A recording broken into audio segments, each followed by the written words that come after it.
본문을 근거로 하여서 사람을 더럽게 하는 것들, 이러한 제목으로 하나님의 말씀을 서로 나눌까 합니다. 네, 우리가 계속 주일마다 마가복음을 살펴보고 있습니다. 오늘은 6장을 지난주에 끝내고요. 이제 7장으로 넘어왔습니다. 자, 다음에 열거하는 속담의 공통점이 무엇일까요? 제가 몇 가지 예를 들겠습니다. 속담.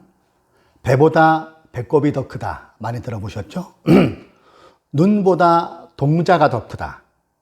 몸보다 배꼽이 더 크다. 얼굴보다 코가 더 크다.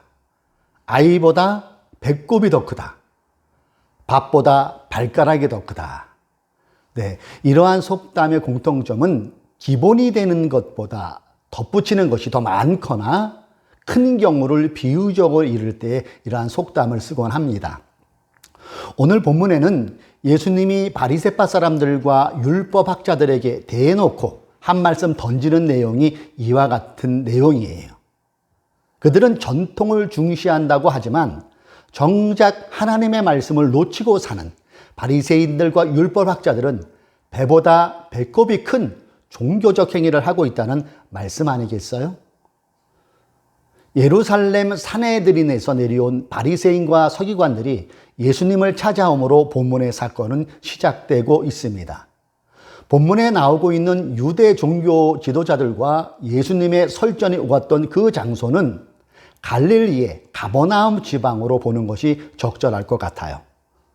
왜냐하면 그곳이 주님의 주 활동 무대였고 또 유대의 최고 종교 지도자들의 의결기관은 산헤드린 공회에서 내려온 바리새인들이 주님을 쉽게 찾을 수 있는 장소이기 때문이기도 합니다.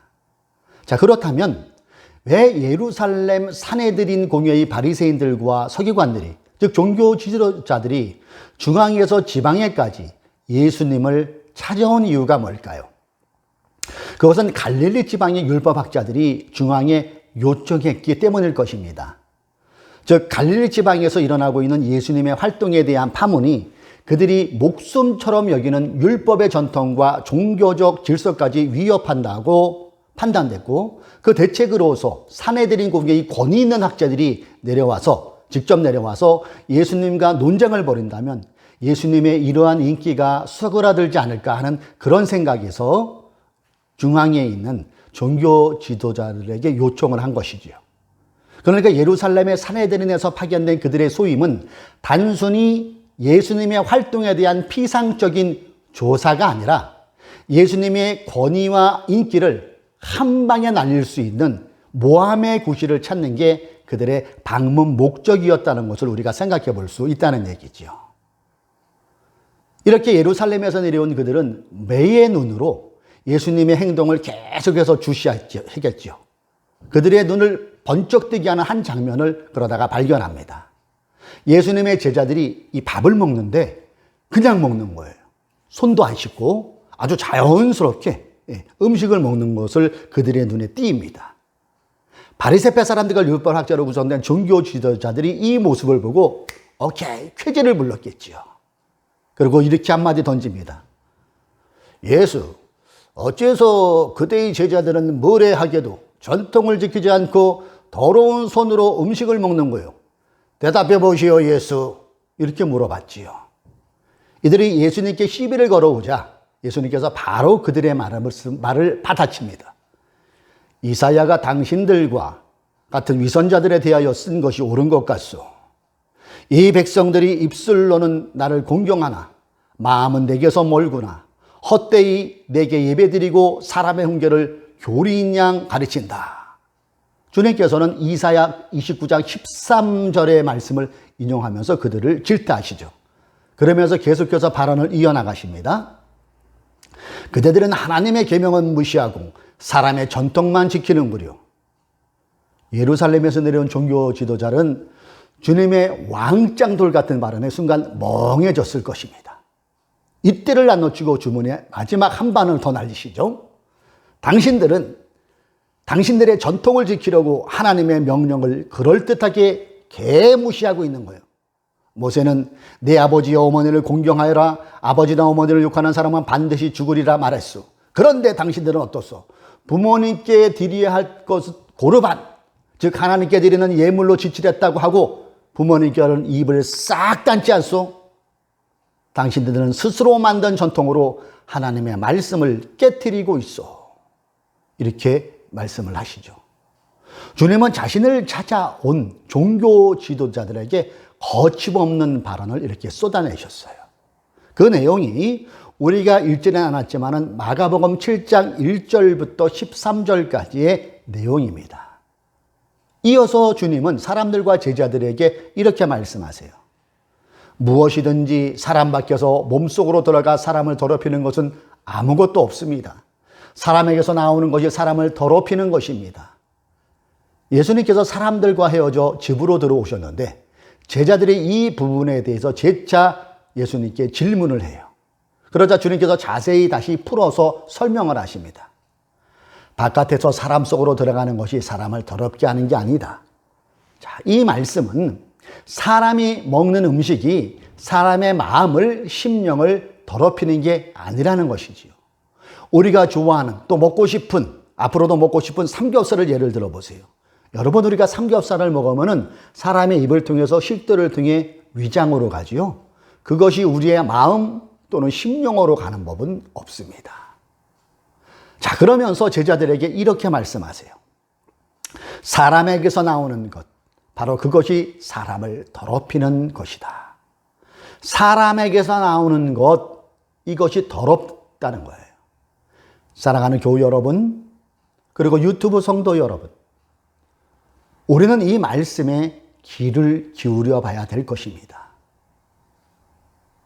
보면 21절부터 23절 주님의 말씀을 생각하며 우리 같이 한번 읽어보도록 합니다. 21절, 곧 속에서 곧 사람의 마음에서 나오는 것은 악한 생각, 곧 음란과 도둑질과 살인과 22절, 간음과 탐욕과 악독과 속임과 음탕과 질투와 비방과 교만과 우매함이니 이 모든 악한 것이 다 속에서 나와서 사람을 더럽게 하느니라.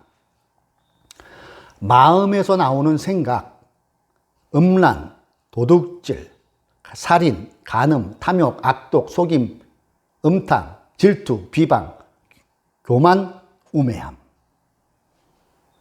주님께서는 인간을 더럽게 하는 본질적인 원인이 밖에서 들어가는 것, 즉 사람이 먹는 식물, 음식이 아니라는 거죠. 21절과 22절에 열거한 이러한 것들이 사람을 더럽게 한다고 지금 말씀하고 있는 거예요. 주님은 제자들에게 마음에서 나오는 악한 생각이 구체적으로 어떤 것인가를 12가지의 예를 들면서 설명하고 계시는데요. 이를 우리가 잠깐 재구성하여 살펴보면은 음란, 간음, 음탕, 요 세 개를 하나로 묶을 수 있을 거예요. 이 세 종류 중 서로 비슷한 내용을 표현하고 있는데 세 종류가 10계명 중 제7계명에 해당하는 죄악입니다. 음란은 일반적으로 부정한 성관계를 뜻하는 말로 윤리적 측면을 강조하지요. 그리고 간음은 기혼자와 관계에 있는 불륜에 관한 성범죄, 음탕은 모든 사람들이 갖는 성적 본능을 자제없이 노출시키는 공개적이더라도 부끄러움을 모르는 성범죄, 이런 성행위를 말하는 것일 거예요.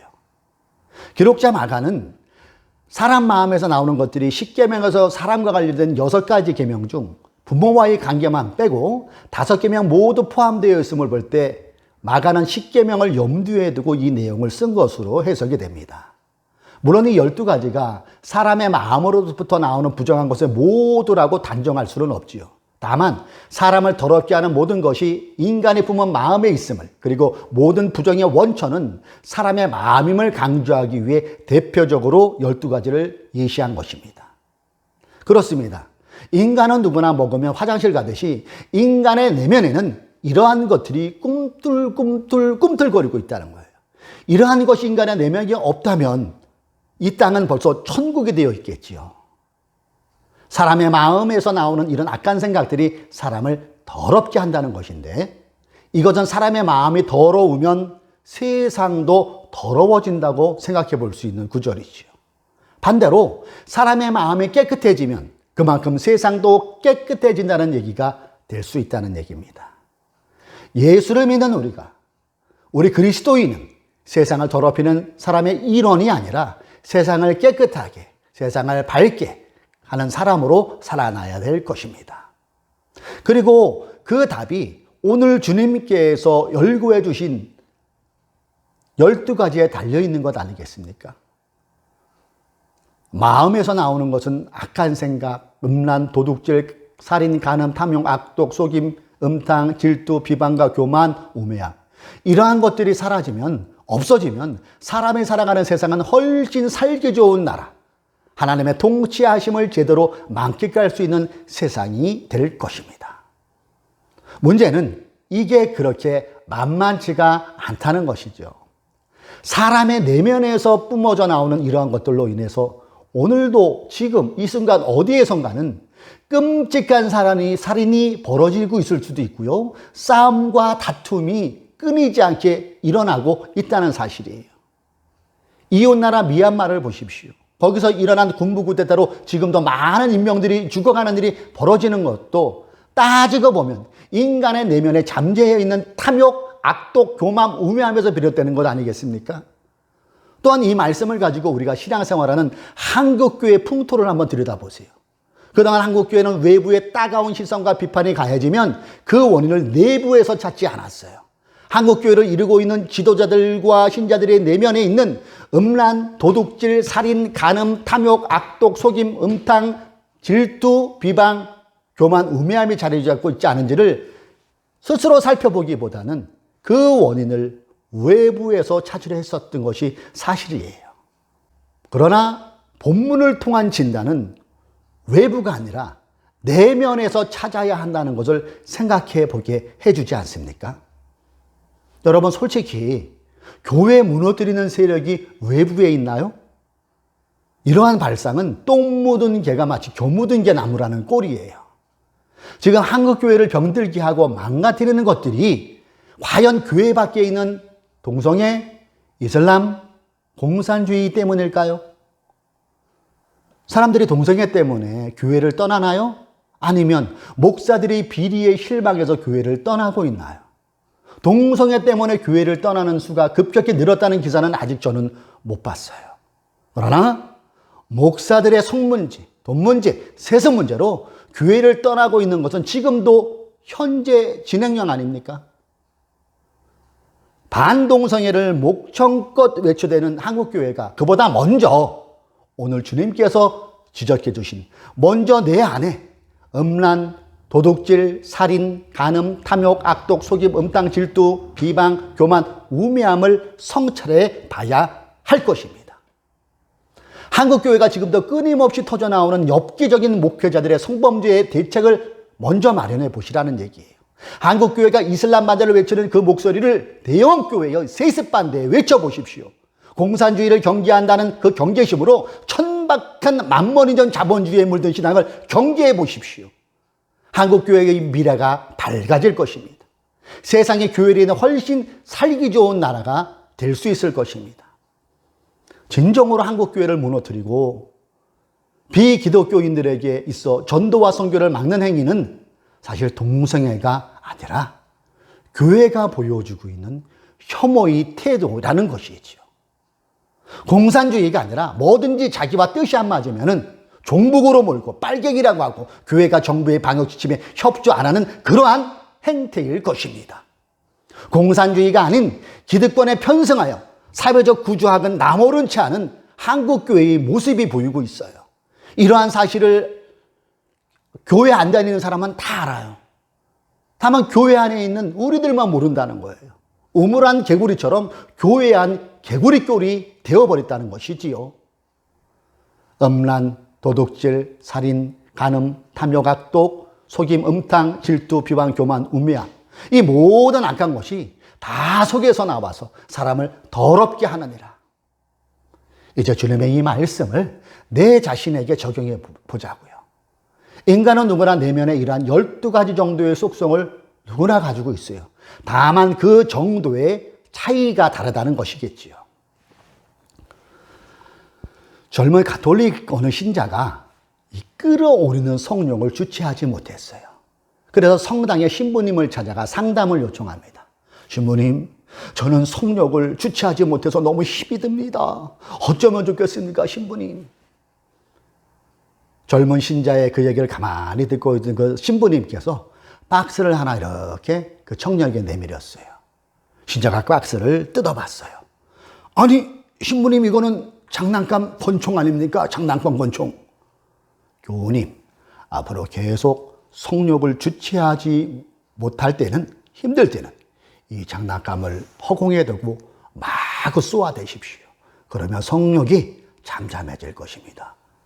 아유, 신부님 감사합니다. 그리고 그 청년이 그 신부님이 준 장난감 총을 가지고 집으로 갔어요.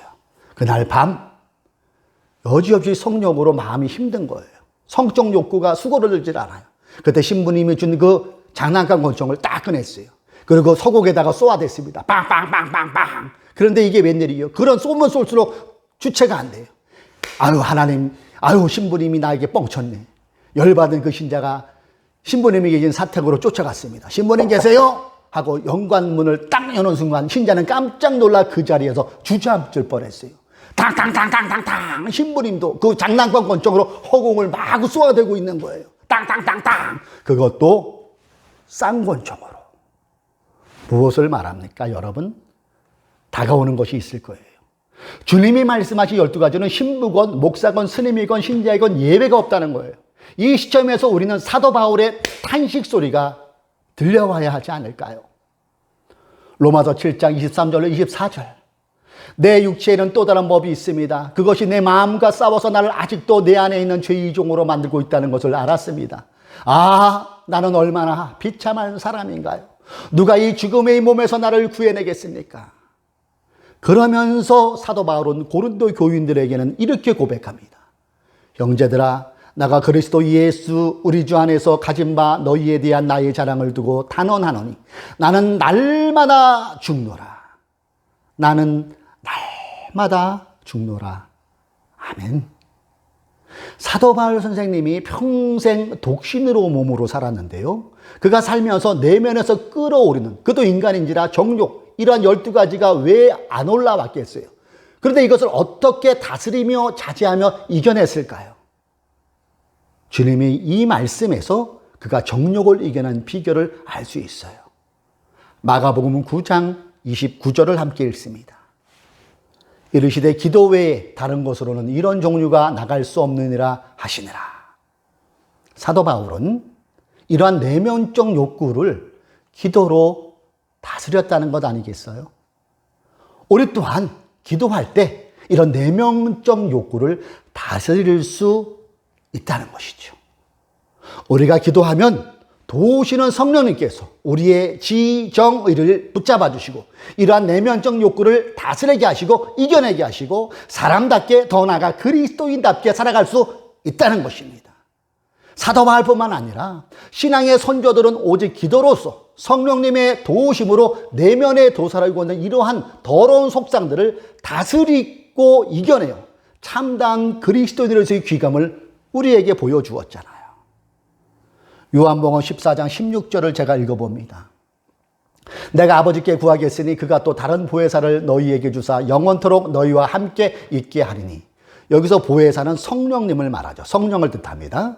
성령은 우리를 떠나지 않고 우리와 함께 하시며 우리를 붙잡아 주셔서 구별된 자로 마음과 행실을 붙잡아 주시고 이끌어 주시는 인격의 성령님이십니다. 요한복음 16장 8절에 보면은 그가 와서 죄에 대하여 의에 대하여 심판에 대하여 세상을 책망하시리라. 성령이 우리와 함께 계실 때 우리로 하여금 죄짓지 못하게 책망하신다는 거예요. 그래서 그리스도인이 기도해야 될 이유 중에 하나가 여기에 있는 것이기도 하다는 얘기죠. 지금 우리가 사는 세상은 죄짓기 너무 좋은 환경이에요.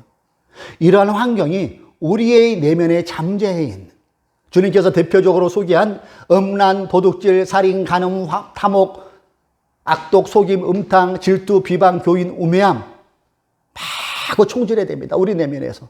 그리고 사단이 죄 짓게 자꾸 충동질을 해요. 우리의 힘으로는 한계가 있습니다. 인간인데요. 예수님의 제자들처럼 사도 바울처럼 또 믿음의 조상들처럼 우리 또한 기도로 나아갑시다. 기도합시다. 기도합시다. 기도합시다. 기도로 성령의 충만함을 받아보십시다. 그러므로 주를 믿는 자답게 죄를 이기고 하나님의 자녀답게 영과 육체가 맑고 건강한 신앙인으로 살아가는 저와 여러분이 되시기를 주님의 이름으로 축복합니다.